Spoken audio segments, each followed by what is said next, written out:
Hello दोस्तों, बहुत बहुत स्वागत है आप सबका आपके अपने YouTube channel crazy MG tricks में। मेरा नाम है मोहित गंगवार। यहाँ मेरा इंट्रो लिखा हुआ है, आप देख सकते हैं। जैसा कि आप लोग जानते हैं कि आरआरबी एनटीपीसी की परीक्षा आपकी चल रही है। जो भी प्रश्न आपसे पूछे जा रहे हैं उनकी डेली एनालिसिस आपकी यूट्यूब पर हो जाती है। आज मैं आरआरबी एनटीपीसी के लिए जो बहुत ही इंपॉर्टेंट चैप्टर है फिजिक्स का ही, उसकी क्लासेस इस समय चल ही रही हैं। जैसे पिछले वीडियो में मैंने आपको लाइट चैप्टर से जितने भी क्वेश्चन बने हैं आरआरबी एनटीपीसी के वो प्रोवाइड किए थे। आज हम लोग फिजिक्स पोर्शन से ही एक और चैप्टर कवर कर लेते हैं जिसका नाम है हीट।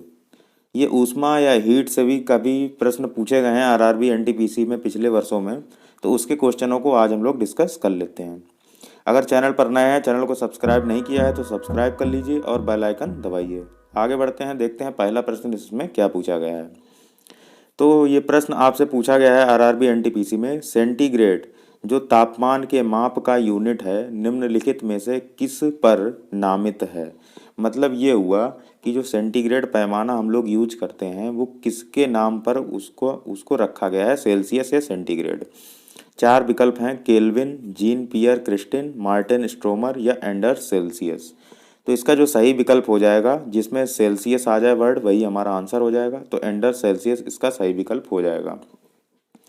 तापमान आप जानते हैं कि सेल्सियस जो व्यक्ति हैं उन्हीं के नाम पर ये सेंटीग्रेड तापमान ये रखा गया है। ऐसे करके लिखा जाता है डिग्री सेल्सियस, या इसको डिग्री सेंटीग्रेड भी कहते हैं। ठीक, तो इसका डी विकल्प सही है। बढ़ते हैं अगले प्रश्न की ओर। अगला प्रश्न देखिए, 0 डिग्री सेंटीग्रेड कितने डिग्री फ़ारेनहाइट के बराबर होता है। तो ये प्रश्न आपसे पूछा गया है। तो इसके लिए आपको एक फार्मूला पता होना चाहिए जो सेल्सियस या सेंटीग्रेड को फ़ारेनहाइट में कन्वर्ट करता हो। तो इसके लिए जो फार्मूला है वो है C/5 बराबर F-32/9।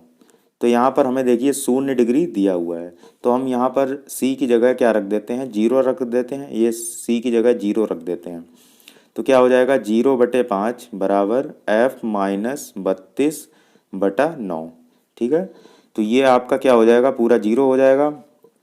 इसको जब हम सॉल्व करेंगे तब क्या आ जाएगा हमारा, F या 5F माइनस 5 दूनी 10, 5 तियाँ 15 और 1 16, और ये बराबर 0 हो जाएगा। तो F की वैल्यू हम निकाल लेंगे यहाँ से, तो आ जाएगा 5 तियाँ 15 और 5 दूनी 10, यानी कि 32 डिग्री फ़ारेनहाइट जो है इसका सही जवाब हो जाएगा।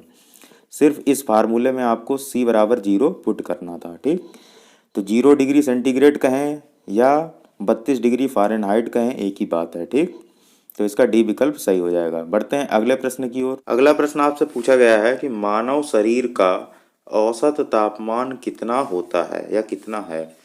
विकल्प देखिए, 34 degree, 35 degree centigrade, 36 degree centigrade या 37 डिग्री सेंटीग्रेड।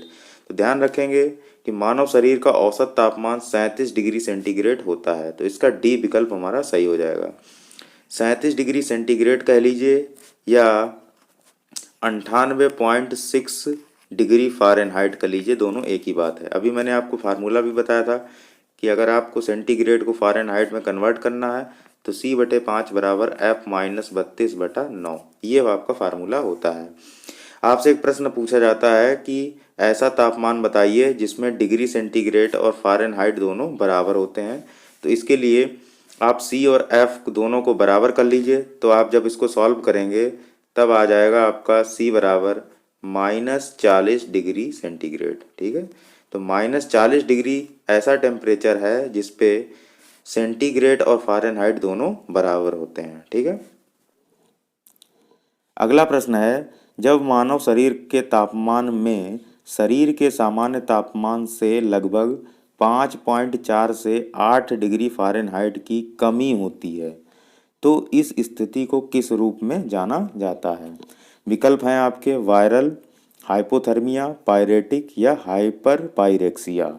तो इसका जो सही जवाब हो जाएगा, देखिए यहाँ पर लिखा है कमी होती है, तो कमी के लिए वर्ड होता है हाइपोथर्मिया। ध्यान देंगे जब भी हमारे शरीर का तापमान, अभी मैंने आपको बताया था कि 37 डिग्री सेंटीग्रेड होता है या 98.4 डिग्री फ़ारेनहाइट होता है। ठीक, तो इससे अगर 5.4 डिग्री फ़ारेनहाइट की कमी होती है तो उस स्थिति को क्या कहा जाता है, हाइपोथर्मिया कहा जाता है। ठीक है। और यही अगर उल्टा हो जाता कि 5.4 से ये कमी की जगह अगर लिखा होता वृद्धि, तब इस स्थिति को कहा जाता हाइपर पायरेक्सिया। ठीक है, तो यहाँ पर हमसे कमी पूछा था तो इसका सही जवाब हो जाएगा हाइपोथर्मिया। ठीक, बढ़ते हैं अगले प्रश्न की ओर। अगला प्रश्न है लगभग किस तापमान पर पानी का घनत्व तो अधिकतम होगा। तो ध्यान देंगे, इसका विकल्प देख लेते हैं। 0 डिग्री सेंटीग्रेड, 4 डिग्री, 39 डिग्री और 100 डिग्री। तो 4 डिग्री सेंटीग्रेड पर पानी का घनत्व तो अधिकतम होता है। ध्यान देंगे, जितने भी लिक्विड होते हैं, चाहे वो जैसे कि दूध हो गया या जो आपका पेट्रोलियम हो गया या कोई भी द्रव होता है, उनकी खासियत होती है कि जब उनको गर्म किया जाता है तब वो क्या होता है, उनका आयतन क्या होता है, बढ़ता है। जब किसी द्रव को गर्म करते हैं तो उसका आयतन बढ़ता है, लेकिन पानी में ऐसा नहीं होता है। पानी में क्या होता है, तो हम यहाँ पर 0 लिख लेते हैं, यहाँ पर 4 लिख लेते हैं और उसके बाद 4 के आगे, तो 0 डिग्री, यहाँ पर 4 डिग्री सेंटीग्रेड। ठीक, तो 0 से 4 डिग्री के बीच में आपका जो आयतन होता है वो क्या होता है, घटता है। आयतन क्या होता है, घटता है। आयतन घटता है। और 4 डिग्री पे आते आते जो आयतन होता है जल का वो मिनिमम होता है। आयतन घट रहा है तो आयतन यहाँ पर जो 4 डिग्री है, यहाँ पर आयतन क्या हो जाता है, मिनिमम हो जाता है। आप जानते हैं कि आयतन और घनत्व तो एक दूसरे के व्युत्क्रमानुपाती होते हैं, तो इसीलिए 4 डिग्री सेंटीग्रेड पर जो घनत्व होता है वो अधिकतम होता है, तो घनत्व क्या हो जाएगा, मैक्सिमम। ठीक, इसीलिए कहा जाता है कि 4 डिग्री सेंटीग्रेड पर पानी का घनत्व क्या होता है, अधिकतम होता है।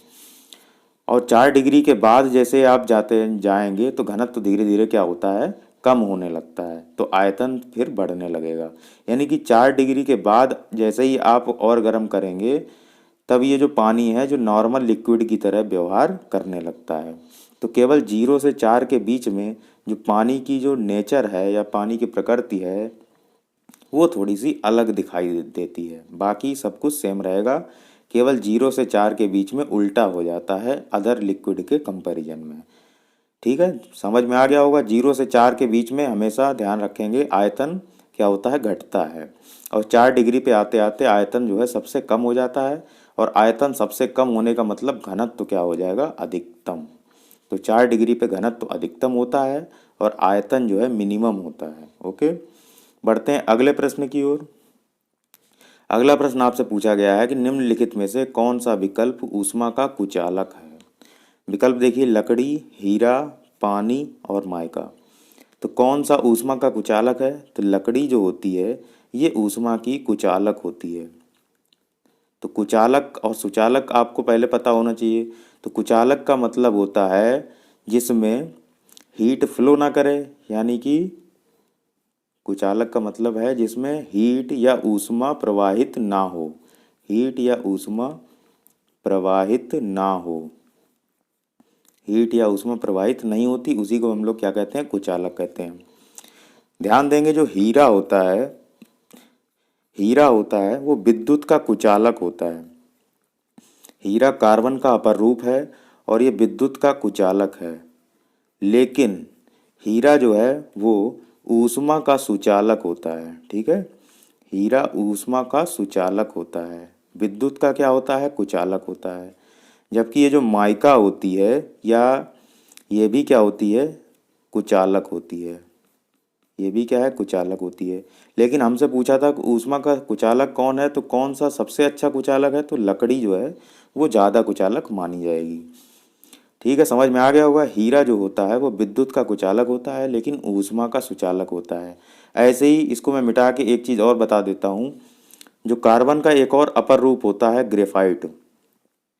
ये जो ग्रेफाइट होता है ये भी प्रश्न आपसे पूछा जाता है। तो ग्रेफाइट विद्युत का और ऊष्मा, विद्युत कामा ऊष्मा दोनों का सुचालक होता है। ठीक है, ये अंतर आप ध्यान रखेंगे, इससे बार बार प्रश्न आपसे पूछे जाते हैं। पूछ लेगा कि ग्रेफाइट विद्युत का या ऊष्मा का सुचालक है कि कुचालक, तो ध्यान देंगे विद्युत और ऊष्मा का सुचालक होता है। जबकि हीरा के बारे में ध्यान रखेंगे, हीरा जो होता है वो विद्युत का कुचालक होता है लेकिन ऊष्मा का सुचालक होता है। ठीक, अंतर समझ में आ गया। ऐसे ही कार्बन के 3 अपर रूप होते हैं, एक तो हीरा हो गया, एक ग्रेफाइट हो गया, एक फ्लोरीन होता है। ठीक, तो ये 3 अपर रूप होते हैं, ये भी आपको पता होना चाहिए। बढ़ते हैं अगले प्रश्न की ओर। अगला प्रश्न है आपका, निम्नलिखित में से कौन सा विकल्प सही है? तो विकल्प देखिए, ऊंचाई बढ़ने से तापमान बढ़ जाता है। दूसरा विकल्प, तापमान और ऊंचाई एक दूसरे से अलग हैं। तीसरा विकल्प है, अधिक ऊंचाई पर तापमान एक जैसा रहता है। या डी विकल्प, ऊंचाई बढ़ने से तापमान कम हो जाता है। तो इसका कौन सा विकल्प सही होगा? ऊंचाई बढ़ने से तापमान कम हो जाता है। हमेशा ध्यान रखेंगे, ऊंचाई बढ़ने से तापमान क्या क्या हो जाता है? कम हो जाता है। तो जैसे ही आप 165 मीटर ऊंचा चढ़ते हैं, किसी भी जगह पर 165 मीटर ऊंचाई पर चढ़ते हैं, तो क्या होता है? तापमान में 1 डिग्री सेंटीग्रेड की कमी हो जाती है। ठीक है, ध्यान रखेंगे, 165 मीटर ऊंचा ऊंचा चढ़ेंगे तो 1 डिग्री सेंटीग्रेड जो है तापमान कम हो जाएगा। यानी कि हम कह सकते हैं कि 1000 मीटर ऊंचा अगर आप चढ़ेंगे तो लगभग लगभग आपका 6.5 डिग्री सेंटीग्रेड टेम्परेचर कम हो जाएगा। समझ में आ गई बात? तो ऊपर क्या चढ़ने से क्या होता है? तापमान में क्या होती है? कमी होती है। तो इसका डी विकल्प सही हो जाएगा। जैसे कि मान लीजिए कि ये एक पर्वत है आपका, तो यहाँ पे अगर बिल्कुल पर्वत की तलहटी पे है, मान लेते हैं कि यहाँ पर 25 डिग्री सेंटीग्रेड तापमान है। तो मान लीजिए आप यहाँ पे आ गए, 1000 मीटर ऊंचा चढ़ के चले आए। ठीक, 1000 मीटर ऊंचा चढ़ के चले आए, तो यहाँ पर जो तापमान होगा वो 25 से 6.5 डिग्री कम हो जाएगा। तो 25 में से 6 घटाएंगे तो बचेगा 19, यानी कि यहाँ पर जो तापमान होगा 18.5 डिग्री सेंटीग्रेड होगा। ऐसे ही एक यहाँ पर जब चले आए, मान लीजिए 1000 और चढ़ के चले आए, तो 1000 और चढ़ेंगे तो ये 18.5 से 6.5 और कम कर लेंगे, तो कितना आ जाएगा आपका? 12 डिग्री। तो 12 और 6 18 होता है, तो 6.5 कम कर लेंगे, तो हाँ लगभग 12 डिग्री। तो ऐसे ही ये तापमान में क्या होता है? कमी चल आती है, तो 6.5 डिग्री कम होता चला जाएगा जैसे ही आप ऊंचा चढ़ते चले जाएंगे। समझ में आ गया होगा? तो बढ़ते हैं अगले प्रश्न की ओर। अगला प्रश्न देखिए, अगला प्रश्न आपसे पूछा गया है कि आर्द्रता को मापने के लिए निम्नलिखित में से किसका उपयोग किया जाता है? ये प्रश्न आपसे कई बार पूछा गया है, तो ध्यान रखेंगे जी। इसका विकल्प देखिए, दाब मापी, थर्मामीटर, आर्द्रता मापी या तरल मान। तो आर्द्रता मापी, आर्द्रता को मापने के लिए आर्द्रता मापी लिखा है, तो यहाँ हिंदी वालों को आराम हो गया, लेकिन इसी को इंग्लिश में हाइग्रोमीटर कहते हैं। क्या कहते हैं? हाइग्रोमीटर। तो कभी कभी इसी को हिंदी में लिख देगा कि हाइग्रोमीटर। तो ध्यान रखेंगे, आर्द्रता को मापने के लिए हाइग्रोमीटर या आर्द्रता मापी का प्रयोग होता है। थर्मामीटर आपको पता ही है, ताप मापने के लिए प्रयोग किया जाता है। दाब मापी जो है, ये दाब मापने के लिए प्रयोग किया जाता है। जिस जैसे मैनोमीटर, मैनोमीटर क्या है? दाब मापी है, मैनोमीटर। ऐसे जो तरल मान है, इसको इंग्लिश में हाइड्रोमीटर कहते हैं। क्या कहते हैं? हाइड्रोमीटर। हाइड्रोमीटर ये क्या करता है? ये जल का घनत्व मापता है, किसी भी द्रव का घनत्व मापता है, सिर्फ जल का ही नहीं। तो जल ये घनत्व मापने के लिए होता है, ये क्या होता है? हाइड्रोमीटर। ओके, तो ये सारे विकल्प समझ में आ गए। अब बढ़ते हैं अगले प्रश्न की ओर। अगला प्रश्न है, पारंपरिक थर्मामीटर में से किस तत्व जो प्राकृतिक रूप से अत्यंत जहरीला होता है का प्रयोग किया जाता था? इसके विकल्प देखिए, कार्बन, मरकरी, आर्सेनिक, कैडमियम। तो आपको पता ही है कि थर्मामीटर का प्रयोग किया जाता है ताप मापने के लिए, और थर्मामीटर में क्या होता है? मरकरी होता है। मरकरी यानी कि पारा, पारा मतलब Hg। तो ये जो Hg होता है ये जहरीला होता है, तो इसीलिए इसका ये यहाँ पर जो प्रश्न पूछा है कि जहरीला होता है तो ऐसा कौन सा तत्व है? तो पारा होता है। तो समझ में आ गया, इसका प्रयोग किया जाता है। ऐसे ही आपसे यहाँ पर प्रश्न पूछा जाता है कि कैडमियम की कमी से, या कैडमियम जब शरीर में अधिक हो जाता है तो उसमें कौन सा रोग हो जाता है? तो कैडमियम की अधिकता जब शरीर में हो जाती है तो ये प्रश्न आपसे बायोलॉजी में पूछा जाता है, इटाई इटाई रोग आपको हो जाता है। ठीक, ऐसे ही पारा युक्त जल पीने से मिनी माता रोग हो जाता है, ये भी प्रश्न आपसे कई बार एनटीपीसी में पूछा जाता है। ध्यान रखेंगे सभी रोग। ठीक है, आर्सेनिक भी, आर्सेनिक जब जल में अधिक हो जाता है तो उससे चर्म रोग हो जाता है। और भी बहुत सारे रोग हैं। तो आर्सेनिक इसीलिए कहा जाता है कि जल में आर्सेनिक युक्त, आर्सेनिक की मात्रा चेक करवाई जानी चाहिए। तो ये सब जो है रोग आपको ध्यान रखने हैं। तो यहाँ पर हमसे पूछा गया था पारा, पारा अत्यंत जहरीला होता है, मिनी माता रोग हो जाता है। यहाँ पर इटाई रोग के बारे में भी बता दिया है। आगे बढ़ते हैं, अगला प्रश्न देखते हैं। अगला प्रश्न, गर्मी सीधे फिर रिक्त स्थान से संदर्भित नहीं होती। विकल्प, थर्मल ऊर्जा का मापन, अणुओं की गति, विद्युत चुंबकीय तरंगों के माध्यम से स्थानांतरण, या पदार्थों के थर्मोडायनामिक गुण। तो ध्यान रखेंगे कि जो गर्मी होती है वो थर्मल ऊर्जा का मापन इससे सीधे संदर्भित नहीं होती है, जबकि जो गर्मी होती है या हॉटनेस होती है ये अणुओं की गति से सीधे संदर्भित होती है, विद्युत चुंबकीय तरंगों के माध्यम से स्थानांतरण से सीधे संदर्भित होती है, और थर्मोडायनामिक गुण से भी डायरेक्ट रिलेट होती है। आगे बढ़ते हैं, अगला प्रश्न देखते हैं। अगला प्रश्न आपसे पूछा गया है, जो जो रेफ्रिजरेटर है जिसको आप फ्रिज कहते हैं, जो चीज़ों को ठंडा करने में यूज किया जाता है, निम्न में से किस सिद्धांत पर काम करता है। विकल्प देखिए, ऑस्मोसिस, केंद्रा पर प्रसारण, अगला है फैलाव, या वाष्पीकरण। तो इसका जो सही आंसर है वो है वाष्पीकरण। वाष्पीकरण की वजह से ही रेफ्रिजरेटर जो होता है वो ठंडा करता है। तो ध्यान, अब आपसे प्रश्न पूछा जाता है कि रेफ्रिजरेटर में कौन सी गैस भरी होती है, तो क्या लगाएंगे, फ्रीऑन होती है। इसी फ्रीऑन को ही CFC यानी कि क्लोरोफ्लोरोकार्बन कहा जाता है। तो ये भी आपको ध्यान रखना है। रेफ्रिजरेटर वाष्पीकरण के सिद्धांत पर काम करता है, फ्रीऑन गैस भरी होती है। ध्यान रखेंगे, जब हाई प्रेशर से लो प्रेशर की ओर इस जो प्रशीतक, ये फ्रीऑन और CFC क्या कहलाते हैं, प्रशीतक कहलाते हैं, यानी कि कूलेंट होते हैं। ये क्या होते हैं, कूलेंट होते हैं, प्रशीतक होते हैं हिंदी में कहते हैं। तो इसी कूलेंट को हाई प्रेशर से लो प्रेशर पर एक्सपेंड कर दिया जाता है और वाष्पीकरण की क्रिया होती है, और इससे रेफ्रिजरेटर ठंडा होता है। ठीक है, तो इसका सही जवाब क्या हो जाएगा, डी, वाष्पीकरण। बढ़ते हैं अगले प्रश्न की ओर। अगला प्रश्न है आपके सामने, क्रायोजेनिक फिर रिक्त स्थान को दर्शाता है। तो इसके ऑप्शन देखिए, कम तापमान, उच्च तापमान, कम दबाव, या उच्च दबाव। तो ध्यान रखेंगे, जो क्रायोजेनिक है ये कम तापमान को दर्शाता है। तो ऐसे लिखा जाता है क्रायोजेनिक। तो इसमें जो क्रायो वर्ड आ रहा है, क्रायो का मतलब ही क्या होता है, कम तापमान। क्रायो का मतलब क्या होता है, कम तापमान। ठीक है, तो -150 डिग्री सेंटीग्रेड तक शायद इसमें यूज होता है। तो 150 डिग्री माइनस तक क्रायोजेनिक टेम्परेचर ये होता है, बिल्कुल लो टेम्परेचर पे। इसी से एक ब्रांच बनी है इंजीनियरिंग की, जिसको हम क्रायोजेनिक इंजीनियरिंग भी कहते हैं। तो क्रायो का मतलब समझ में आ गया होगा, कम तापमान। आगे बढ़ते हैं, अगला प्रश्न देखते हैं। अगला प्रश्न आपसे पूछा गया है कि परम शून्य किस ताप को दर्शाता है। विकल्प देखिए, 0 से 255 डिग्री सेंटीग्रेड कम, 0 से 300 डिग्री सेंटीग्रेड कम, 0 से 273 डिग्री सेंटीग्रेड कम, या 0 से 295 डिग्री सेंटीग्रेड कम। तो ध्यान रखेंगे, जो परम शून्य तापमान होता है वह 0 से 273 डिग्री सेंटीग्रेड कम होता है। परम शून्य तापमान को क्या कहते हैं, एब्सोल्यूट टेम्परेचर। अंग्रेजी में क्या कहते हैं, एब्सोल्यूट टेम्परेचर। ये जो एब्सोल्यूट टेम्परेचर होता है ये निम्न तापमान होता है, मतलब कि इससे कम तापमान संभव नहीं है। परम शून्य का मतलब इससे कम तापमान एग्जिस्ट नहीं कर सकता।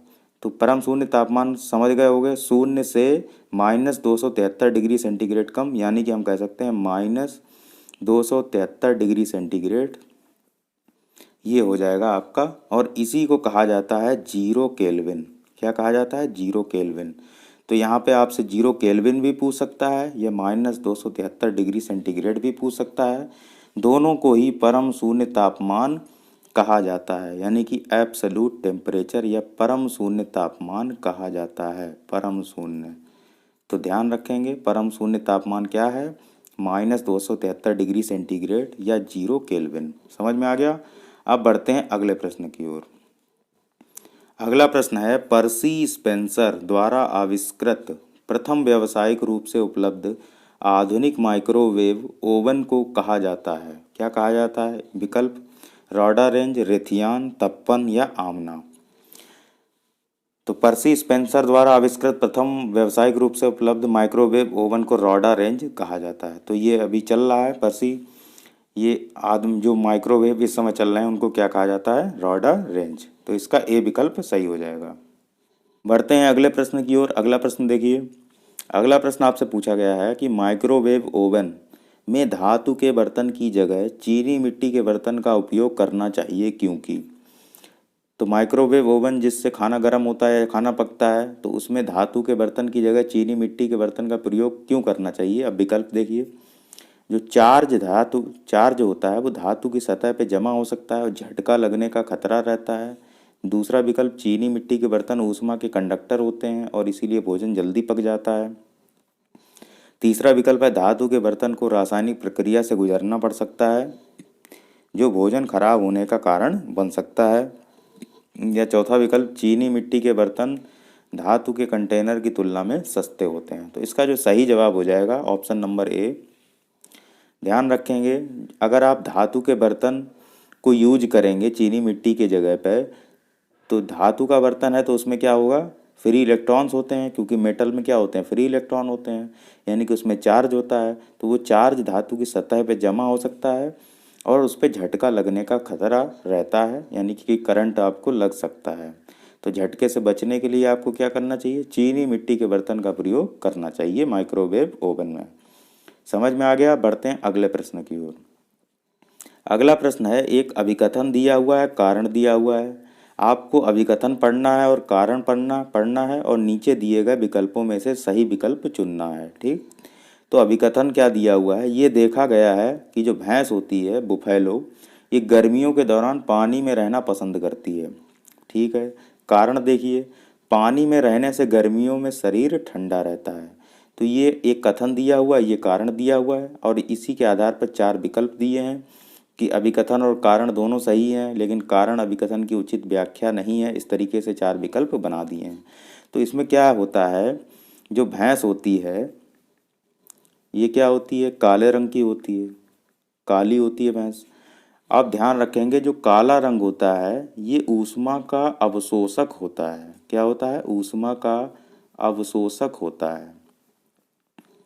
काला रंग हमेशा ऊष्मा का अवशोषक होता है और सफ़ेद रंग जो होता है वो ऊष्मा का अच्छा उत्सर्जक होता है। तो ऊष्मा का अगर अवशोषक है तो इसका मतलब भैंस को क्या लगेगी, अब गर्मी लगेगी। गर्मियों में अगर काले रंग की भैंस है और काला रंग जो है ऊष्मा का अवशोषक है तो भैंस को क्या लगेगी, गर्मी। और गर्मी लगेगी तो भैंस कहाँ जाएगी, पानी में। तो इसका मतलब जो पहला कथन दिया हुआ है कि भैंस गर्मियों के दौरान पानी में रहना पसंद करती है, बिल्कुल सही बात है। और पानी में रहने से गर्मियों में शरीर ठंडा रहता है, तो ये भी दोनों चीज़ें सही कही गई हैं। तो कारण यही है कि उसको गर्मी इसीलिए लगती है क्योंकि उसका ब्लैक कलर है और ब्लैक कलर होने के कारण वो हीट का अच्छा एब्जॉर्बेंट होता है, ऊष्मा का अच्छा अवशोषक होता है। तो इसका ए विकल्प सही हो जाएगा। अभिकथन और कारण दोनों सही है, वो सॉरी, दूसरा विकल्प अभिकथन और कारण दोनों सही हैं और कारण अभिकथन की उचित व्याख्या है। ठीक, बढ़ते हैं अगले प्रश्न की ओर। अगला प्रश्न देखिए, इसमें भी वही अभिकथन और कारण दिए हुए हैं और आपको सही विकल्प चुनना है। अभिकथन देखिए, हम गर्म और आर्द्र जलवायु में सहज महसूस करते हैं और कारण है पसीना आर्द्र जलवायु में तेजी से सूखता है। तो ध्यान रखेंगे, गर्म और आर्द्र जलवायु में हम सहज महसूस नहीं करते हैं। पहली बात तो ये, हमको जो नॉर्मल टेम्परेचर होता है जिसमें आर्द्रता और जो आर्द्रता या नमी होती है वो सूटेबल होनी चाहिए, बहुत ज़्यादा नहीं होनी चाहिए। तो पसीना आर्द्र जलवायु में तेज़ी से सूखता है, तो ये भी बात गलत है। पसीना हमेशा ध्यान रखेंगे शुष्क कंडीशन में ज़्यादा अच्छे से सूखता है। आपने देखा होगा जब बरसात के दिन आ जाते हैं तो उस समय कूलर काम करना बंद कर देता है, पसीना अच्छे से नहीं सूखता है। तो शुष्क मौसम में पसीना जल्दी सूखेगा, आर्द्रता वाले मौसम में पसीना जल्दी नहीं सूखेगा।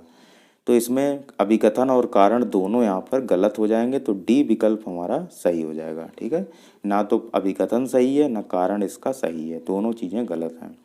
अगला प्रश्न देखते हैं। अगला प्रश्न है, एक कथन दिया हुआ है कि -100 डिग्री सेंटीग्रेड के तापमान को नापने के लिए थर्मामीटर में पारे की जगह एल्कोहल का प्रयोग किया जाता है। ये कथन दिया हुआ है, स्टेटमेंट दिया हुआ है। इसका रीजन या कारण क्या दिया हुआ है कि एल्कोहल का हिमांक पारे की तुलना में कम होता है। तो अब आपको ये चार विकल्प बताने हैं। तो ध्यान रखेंगे कि जो -100 डिग्री सेंटीग्रेड को ताप को नापने के लिए पारे की जगह एल्कोहल का प्रयोग किया जाता है। ये स्टेटमेंट बिल्कुल सही है। क्यों? क्योंकि आपको पता है कि पारा जो होता है वो -39 डिग्री सेंटीग्रेड पर ही जम जाता है। ठीक, तो पारा जो होता है वो -39 डिग्री सेंटीग्रेड पे जम जाता है। तो ये बात आपको याद रखनी है। दूसरी ओर जो एल्कोहल तापमापी होता है जिसमें एथेनॉल का प्रयोग किया जाता है, तो एल्कोहल जो तापमापी होता है ये कितने पे जमता है? जो एल्कोहल तापमापी होता है ये -115 डिग्री सेंटीग्रेड पे जमता है जाके। ठीक है, तो -100 ही हमें नापना है। तो -100 नापने के लिए हमें क्या करना पड़ेगा? थर्मामीटर में एल्कोहल का प्रयोग करना पड़ेगा। तो ये वाक्य बिल्कुल सही लिखा हुआ है। और एल्कोहल का हिमांक पारे की तुलना में कम होता है, तो ये बात भी बिल्कुल सही है, मैंने बता दिया। एल्कोहल का हिमांक बिंदु है -115 डिग्री और पारे का कितना होता है? -39 डिग्री। समझ में आ गए दोनों? तो दोनों सही हैं और कारण की उचित व्याख्या भी है, तो बी विकल्प हमारा सही हो जाएगा। बढ़ते हैं अगले प्रश्न की ओर। अगला प्रश्न आपसे दिया गया है कि ऊष्मा से संबंधित भौतिक विज्ञान की शाखा को क्या कहते हैं? ऑप्शन है ऑप्टिक्स, दूसरा है एकॉस्टिक, तीसरा है थर्मोडायनामिक्स या चौथा है रिलेटिविटी। तो ध्यान रखेंगे ऊष्मा से संबंधित है तो उसमें थर्मो वर्ड लगा होगा, यानी कि थर्मोडायनामिक्स कहते हैं। ऑप्टिक्स जो होता है ये प्रकाश से संबंधित होता है, क्योंकि ऑप्टिक्स का मतलब क्या? प्रकाश। और एकॉस्टिक जो है वो किससे संबंधित होगा? आवाज़ से या साउंड से संबंधित होता है। जो रिलेटिविटी है ये सापेक्षता से संबंधित है, सापेक्षता से संबंधित है। और थर्मोडायनेमिक्स किससे संबंधित है? ऊष्मा से या हीट से संबंधित है। तो समझ में आ गया सारे विकल्प, तो सी विकल्प इसका सही है। आगे बढ़ते हैं, देखते हैं अगला प्रश्न।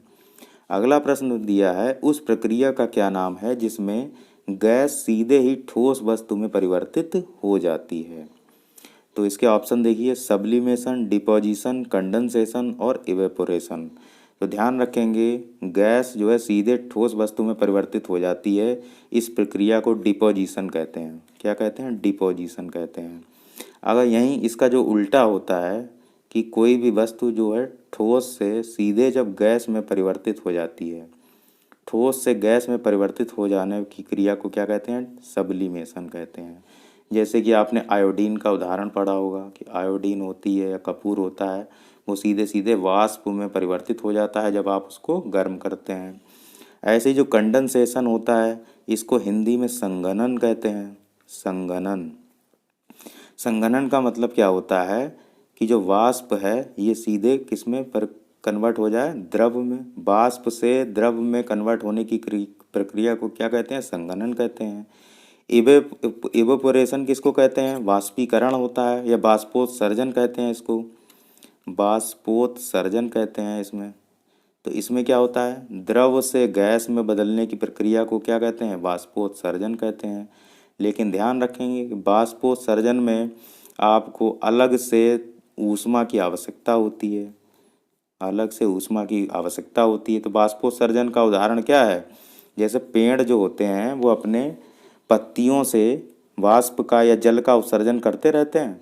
प्रकाश संश्लेषण की क्रिया में बाष्पोत्सर्जन भी होता है। तो बाष्पोत्सर्जन का एक एग्जाम्पल बहुत अच्छा है कि पेड़ की पत्तियों से जल का उत्सर्जन क्या कहलाएगा? बाष्पोत्सर्जन। तो समझ में आ गया? तो ये सारे विकल्प हो गए। अब बढ़ते हैं अगले प्रश्न की ओर। अगला प्रश्न है इनमें से कौन सा गर्मी के प्रवाह से संबंधित नहीं है? विकल्प देखिए, कंडक्टिव, रिफ्रैक्टिव, रेडिएटिव या कन्वेक्टिव। तो ध्यान रखेंगे जो ये जो रिफ्रैक्टिव वर्ड है ये तो अपवर्तन से संबंधित है। लाइट चैप्टर में मैंने आपको पढ़ाया है, अपवर्तन से संबंधित है। तो इसका गर्मी से कोई लेना देना नहीं है। ठीक, बाकी जो कंडक्टिव है तो इसका तो मतलब ही है चालन। कंडक्टिव का मतलब क्या होता है? चालन। तो ये तो हीट से संबंधित होता है। रेडिएशन या रेडिएटिव विकिरण वाला है, ये भी हीट से संबंधित है, गर्मी के प्रवाह से संबंधित है।